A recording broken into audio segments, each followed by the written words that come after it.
Salaam Alaikum.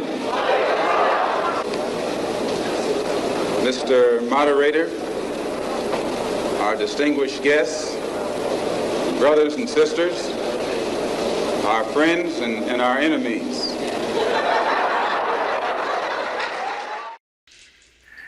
Racism isn't a bunch of arbitrary feelings and saying the N-word. If that were the case, then why would anyone care?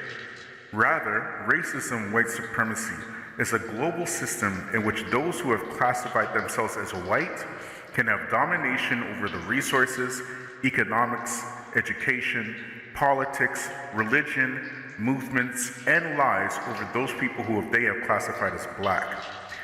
So because these cops that killed Tyree Nichols are black, the white supremacist demons are rushing to absolve their bloody fingers of any responsibility, even though it's the same system that trained black men to violently whip and torture black people during slavery. It's the very same puppet masters that control both hip-hop and the drug trade and turn around and say, well, it's not us killing them.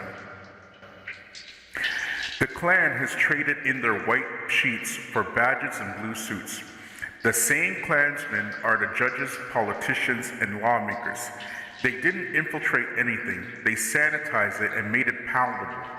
They've always owned this devilish system. Daniel Haqiqatjou is an avid supporter of the system as he participates in the alt-right section of the right-left paradigm. We've been bringing receipt after receipt of his alt-right positions and his anti-black rhetoric. His wala wa bara is in fact based on this, as he said with his own mouth. Made an issue in this conference. I've said very clearly that I follow Athari Aqidah, but I appreciate other manahij for their contribution to Islam, and it is in our best interest as an ummah to unite with other Orthodox Sunni Muslims, not liberal Muslims who are doing exactly the opposite of what we want to happen. We unite with them and we work with them while acknowledging the differences, while discussing the differences, openly clarifying the differences so everyone is aware, but we can still work together. We can have a conference and there could be a speaker who is from that kind of manhaj on a topic that is not Aqidah, for example, or not on Wahdatul Wujud. So for Daniel, it's not whether or not a Muslim worships Allah upon Tawheed or worships a Sufi saint. It's not whether a Muslim practices the Sunnah or practices Bid'ah. His only non-starter is whether or not a Muslim is liberal. That is his wala wa bara. Now Daniel openly sympathized with a Nazi, a Mr. Mark Howlett, and he has always been a white supremacist apologist. But he also lauds and deflects any responsibility of the white supremacists in high-profile deaths of black people. He always does this habitually. Like when he responded to Dr. Omar Suleiman on his telegram, and he said, I wonder what Dr. Omar thinks about all the Shia practices of commemorating the births and the deaths of Ahlul Bayt. I guess people like George Fentanyl Floyd and Micaiah Stabby Bryant, who are both also honored at this event, are more worthy of commemoration in his eyes. What else can we conclude? He never misses an opportunity to spit on Black Death. Like what he says here, Andrew Tate is guilty of sex trafficking in the same way that white supremacy is guilty of killing Tyree Nichols. But the point is, Daniel is not original. As a matter of fact, I really haven't seen him post any original thoughts concerning his alt-right rhetoric. He gets most of it from the most outrageous, hardcore, white supremacist alt-right platforms, and then passes it off to the Muslims. His whole social media platform is a funnel, funneling Muslims to the alt-right leaning and political ideology, as opposed to bringing alt-right white supremacists into Islam.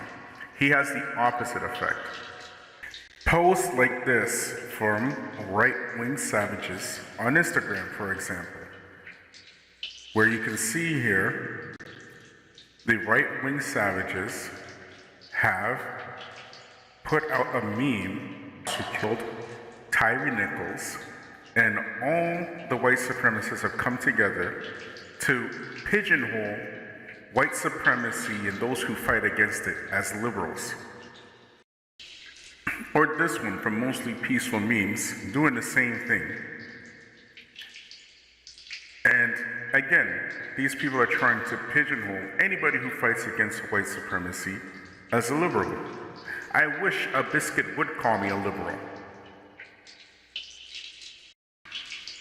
These devils have always been involved, heavily involved, in training black people to carry out white supremacist agendas in order to absolve themselves from the devilishness that they do and say it can't be racism because a black person did it.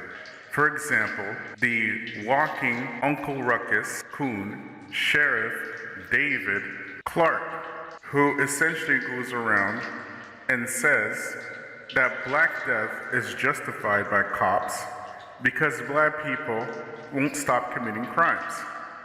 Or, for example, Kamala Scamala Harris, who even fought as a district attorney in California to make sure that black men stayed in jail, including fighting to keep innocent black men in jail for corporations. Or for the Supreme Court judge, Clarence Thomas, who has always been probably one of the most potent weapons of the white supremacist U.S. government in history, because he carries the position of the Supreme Court judge and has even, with his position, stopped investigations that are going on right now concerning Donald Trump. So please, don't act like black people cannot be racist against black people. You have trained them very well. We understand the coon and the house Negro very, very well. And just like there are very well-trained white supremacists in blackface, there are also very well-trained white supremacists in thobes and beards talking about Salaam Alaikum. Paper gold. You see, black folks are chumps. If America were to tell you to bring all the rocks in this country to her, and she'll give you $1 million for it, you'll do it. And the next day she'll tell you we're using rocks for currencies, chump.